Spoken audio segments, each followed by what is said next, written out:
This episode of CTV News, I'm Karsen Buschjost. And I'm Kaitlyn Connolly. Eddie Hall renovations will wrap up this summer. Eddie Hall was built in 1963 and is undergoing changes in its physical appearance. This includes a glass entrance and new windows.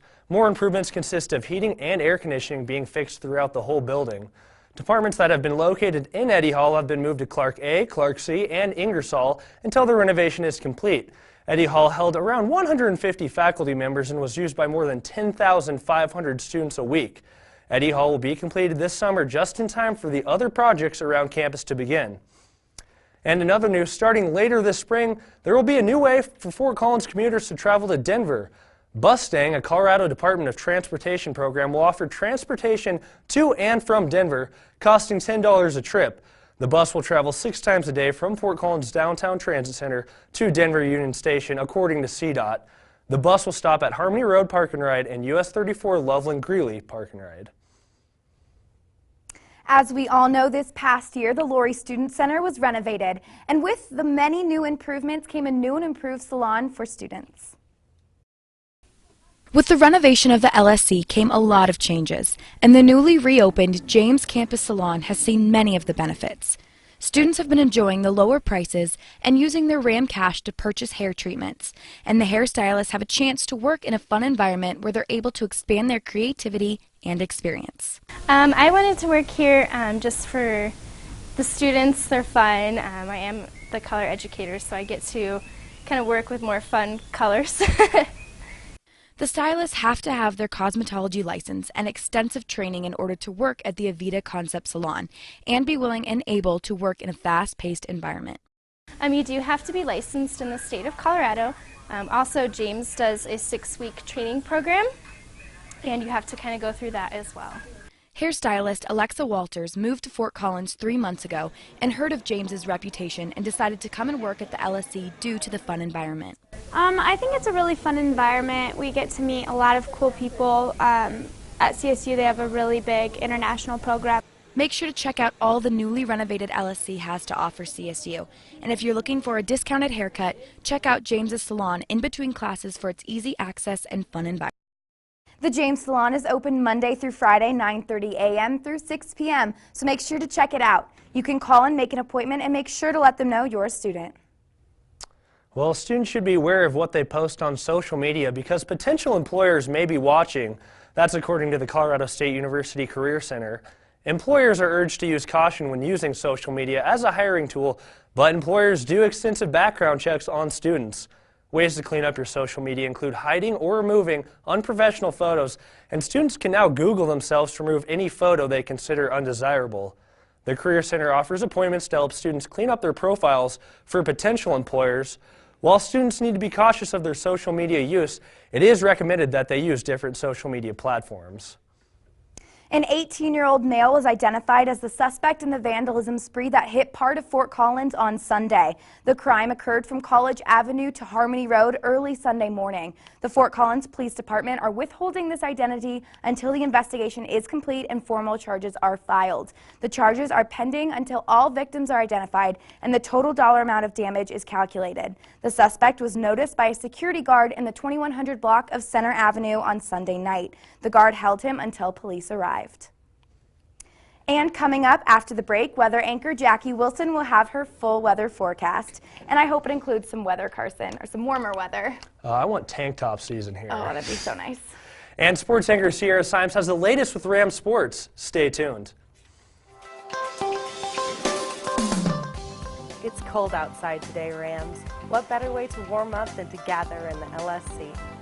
The new and improved Senate chambers located in the renovated ASCSU office was modeled to match the state legislature in Denver. Reserve the Longs Peak Meeting Room in room 302. There are approximately 23 other new meeting rooms designed for your needs. Reserve one of these rooms through the event planning office.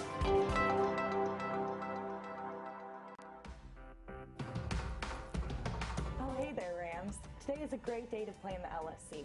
So let's take a look at our ballrooms, theater, and art galleries. The LSC ballrooms, which are the busiest venue in northern Colorado, have been recently renovated. The Laurie Student Center Theater can be transformed to feature films, concerts, lectures, entertainment, and banquets. And last but not least, the Kerfman Gallery provides a showcase for the creations of local and student artists. Hey guys, this week on Ram Life Entertainment, I take a look at some of the more delicious beers in Fort Collins. Kelsey gives you her how-to about fashion, and we talk about the Oscars. All that and more coming up on Thursday at 8 o'clock on CTV. Jacky Wilson is with us now, filling in for Elizabeth Prossi. Thanks for being here tonight, Jacky. Of course, it's a pleasure to be here. Jacky, how about that horrendous wind out there today? Oh, I hated it. Right? I saw people actually falling over and struggling to open doors today. It got bad. It got It would have gusty. been a really nice day if it wasn't for the wind, too. It was That really wind chill sunny was and really awful. nice. Exactly. Well, let me take a look in the Weather Center and I'll show you what else is going on. Perfect. All right, guys, so our Colorado weather continues to fluctuate, but at Drew the Pick-A-Guy snapped a gorgeous shot of all this state has to offer. If you look here, we've got a beautiful snow-dusted gray rock here. If you take a look right outside now, you can see the winds are giving us nasty gusts as a few students continue to push their way along through campus. We are sitting at about 28 degrees right now, with that wind chill being at about 22, because we do have that wind coming in strong, 5 miles an hour from the west, and it is gusting at up to 15 miles an hour. So it's making us just that much more unpleasant. So to plan your evening accordingly, let's take a look here at our evening planner. Right now, as I said, we are sitting at 28 degrees, and that's just going to continue to cool down as you would suspect throughout the night.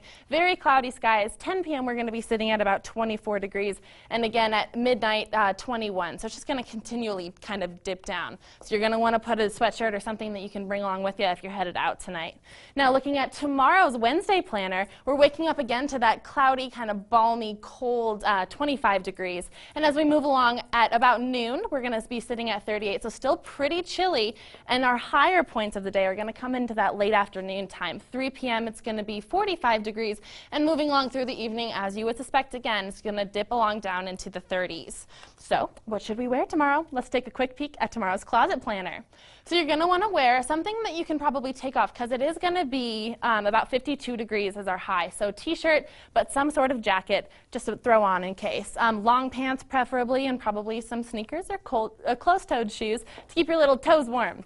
This upshift in temperatures is due to a high-pressure buildup. So if you take a look here at this blue line, this is housing a lot of cold air and a lot of cold temperatures, but it is moving away from us here. So that's causing a lot of high pressure to be built up in this area, and that's going to be giving us a nice warm day to look forward to. So speaking of forward, let's take a look at the 5-day forecast. Our normal highs for this time of year is about 46, so we are seeing higher temperatures, with Wednesday being 45, moving along to Thursday at 60. But guys, then we have that horrible, horrible news for you. I know Karsen and Kaitlyn in the studio wanted some tank top weather, but that is not the case. Maybe Thursday, you guys, but we've got a chance for 10 inches on Saturday. Stay warm, snow boots, I guess you're going to be wanting to pack for this weekend, but good luck, and back to you in the studio. Thanks so much, Jacky. As many of you know, today is Fat Tuesday, otherwise known as Mardi Gras, a celebration that's beloved by many in the United States. Well, there's a reason it's called Fat Tuesday, and CSU is also celebrating the event tomorrow. Fat Tuesday, also known as Mardi Gras, is currently being celebrated all throughout the world. And although many people know Mardi Gras to be a giant celebration with masks, beads, dancing, and debauchery, some may know it as the Catholic tradition as the last night before Ash Wednesday. It's also the beginning of Lenten season. Traditionally, Mardi Gras is the last night of eating rich, fatty food before Lenten season, also known as Lent, where a period of fasting begins. This period of fasting lasts 40 days, approximately 6 weeks until Easter. The staff at Ramshorn Commons, the dining hall at Academic Village, are trying to do something festive for students for Mardi Gras. Wednesday night from 4:45 to 7, there will be a Mardi Gras dinner. King cake. It's really awesome. We're doing king cake cupcakes this year, so it's a lot easier for everyone to have multiple pieces if they want. We're going to have a crawfish etouffee, shrimp po' boys, traditional gumbo, dirty rice, mock choy. Not only will there be a Cajun feast, but also live music. We're actually going to have a jazz band playing here. I think it's going to be a 7-person ensemble total now. Make sure to stop by tomorrow at Ramshorn in Academic Village for a taste of New Orleans that will surely be delectable. Sports anchor Sierra Chymes is now with us. Sierra, what's new in the world of Ram sports?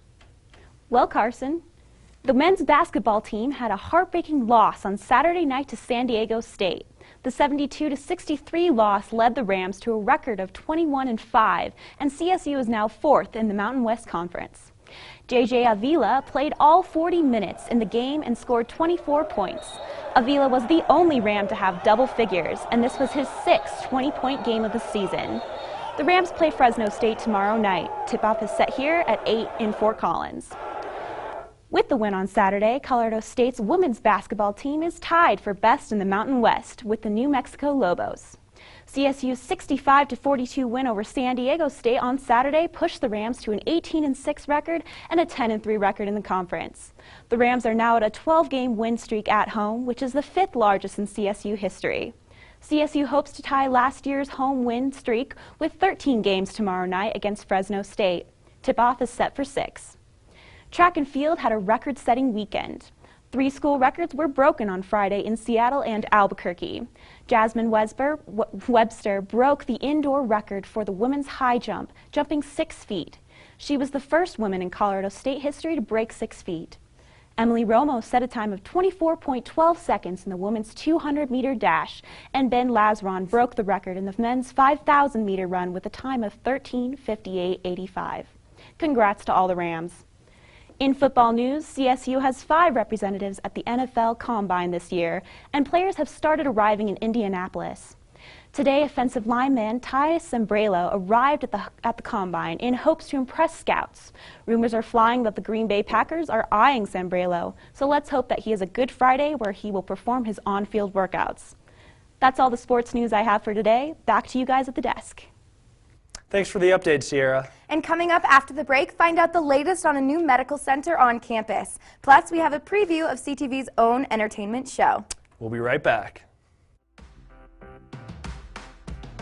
Oh, hey there, Rams. Today is a great day to play in the LSC. So let's take a look at our ballrooms, theater, and art galleries. The LSC ballrooms, which are the busiest venue in northern Colorado, have been recently renovated. The Laurie Student Center Theater can be transformed to feature films, concerts, lectures, entertainment, and banquets. And last but not least, the Kerfman Gallery provides a showcase for the creations of local and student artists. Hey guys, this week on Ram Life Entertainment, I take a look at some of the more delicious beers in Fort Collins. Kelsey gives you her how-to about fashion, and we talk about the Oscars. All that and more coming up on Thursday at 8 o'clock on CTV. The CSU Board of Governors approved a plan on Thursday to build a $59 million medical center on the northwest corner of campus. The current on-campus health service, Hartshorn Health Services, currently services 9,000 students. The new facility is planned to suit 30,000 students in one location. Funding for the project will come through a combination of donations, lease payments, and revenue from the health network. Construction is planned for late fall and expected to be complete in late 2016. The new health center will displace buildings on campus, including Aylesworth Hall. There are a few other things in Aylesworth that we hope to find some new locations for. And then there are no long-term plans for either Hartshorn or Aylesworth. In other construction news, the Plant Environmental Research Center will be relocating to an area south of campus to make room for the on-campus stadium. Construction of the new facilities will cost $7.5 million and is scheduled to open in summer of 2015. The facility will host research and growing for the annual Flower Trial Garden's future seasons. The new location will be on the corner of Center Avenue and Bay Drive, just south of the Aggie Village Apartments. Well, that's all the time we have tonight, folks. That's right, Carson. Be sure and follow us on Twitter at Collegian C and like us on Facebook at Collegian Central. And for all our stories and shows, check out collegian.com. Plus, if you haven't already, be sure and download the new Collegian app. We both have. We have. Have a great week, Rams, and we'll see you back here next Tuesday at 8 o'clock.